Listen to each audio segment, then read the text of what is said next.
बहुत ही प्यारे बच्चों, पाठ 9 स्वराज्य की नींव, शिव शंकर जी की रचना।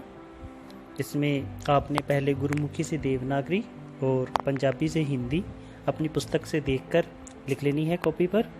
उसके बाद आते हैं हमारे प्रश्न उत्तर। पहला प्रश्न, अंग्रेजों की नीति क्या थी? इसका उत्तर आएगा, अंग्रेजों की नीति फूट डालो और राज्य करो की थी। दूसरा प्रश्न, जूही ने रानी को क्या समाचार सुनाया? उत्तर, जूही ने रानी को समाचार सुनाया कि अंग्रेजों ने झांसी को अपने राज में मिलाने की प्रक्रिया शुरू कर दी है और यह भी सुना है कि वे आपको 5,000 रुपये पेंशन भी देंगे। प्रश्न ग, महारानी के सम्मुख कौन सी 2 मुख्य चुनौतियां थी? उत्तर, महारानी के सम्मुख पहली समस्या अंग्रेजों का सामना करना था, जो उस समय पूरी ताकत में थे। दूसरी समस्या देशद्रोही और गद्दारों की थी, जो अंग्रेजों से जा मिले थे। प्रश्न, जूही और मोतीबाई क्या क्या कहकर रानी का हौसला बढ़ाती हैं? सबसे पहले जूही कहती है कि अरे दुर्गा की अवतार है, हम दुष्टों पर जब छाएंगी छठी का दूध याद कराएंगी। आगे मोतीबाई भी रानी का हौसला बढ़ाते हुए कहती है कि प्रजा स्वराज्य चाहती है, वीर वीरांगनाओं की भुजाएं अंग्रेजों से युद्ध को फड़फड़ा रही हैं। अगला प्रश्न, रघुनाथ के पूछने पर कि क्या आप दुश्मनों के बच्चों को पनाह देंगी, तो रानी क्या उत्तर देती है? इसका उत्तर है, रघुनाथ के प्रश्न का उत्तर देते हुए रानी कहती है कि हमारा युद्ध अंग्रेजों से है, निरपराध बच्चों और स्त्रियों से नहीं। शरणागत को रक्षा हमारी संस्कृति में है। अगला प्रश्न, पाठ में आस्तीन के सांप किसे कहा गया है? उत्तर, पाठ में आस्तीन के सांप देशद्रोहियों और स्वार्थी गद्दारों को कहा गया है। अगला प्रश्न, रानी ने अपने सैनिकों से क्या कहा? उत्तर, रानी ने अपने सैनिकों से झलकारी और अन्य बहादुर शेरों के शहीद होने की बात बताते हुए कहा कि जब तक हमारी जान में जान है, स्वराज्य के लिए लड़ेंगे। हमारा एक एक बहादुर 100 गोरों पर भारी पड़ रहा है। फिरंगी भयभीत है। हाँ, ध्यान रहे, अंग्रेज मेरी देह को छू ना पाए। देह शरीर को कहते हैं। अगला प्रश्न, झलकारी स्वराज्य के लिए किस प्रकार समर्पण करना चाहती है? उत्तर,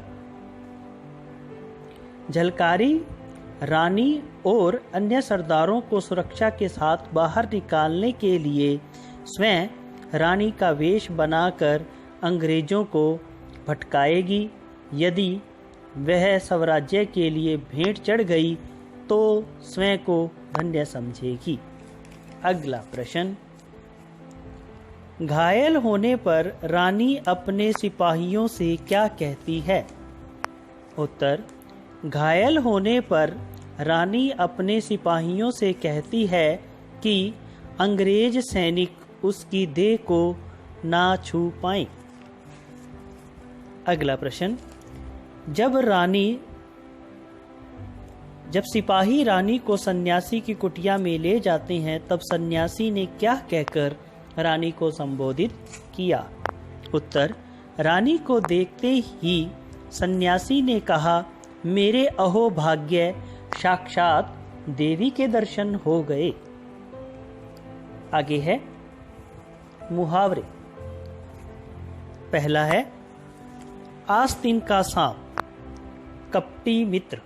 वाक्य, उससे सावधान रहना, वह तो आस्तीन का सांप है।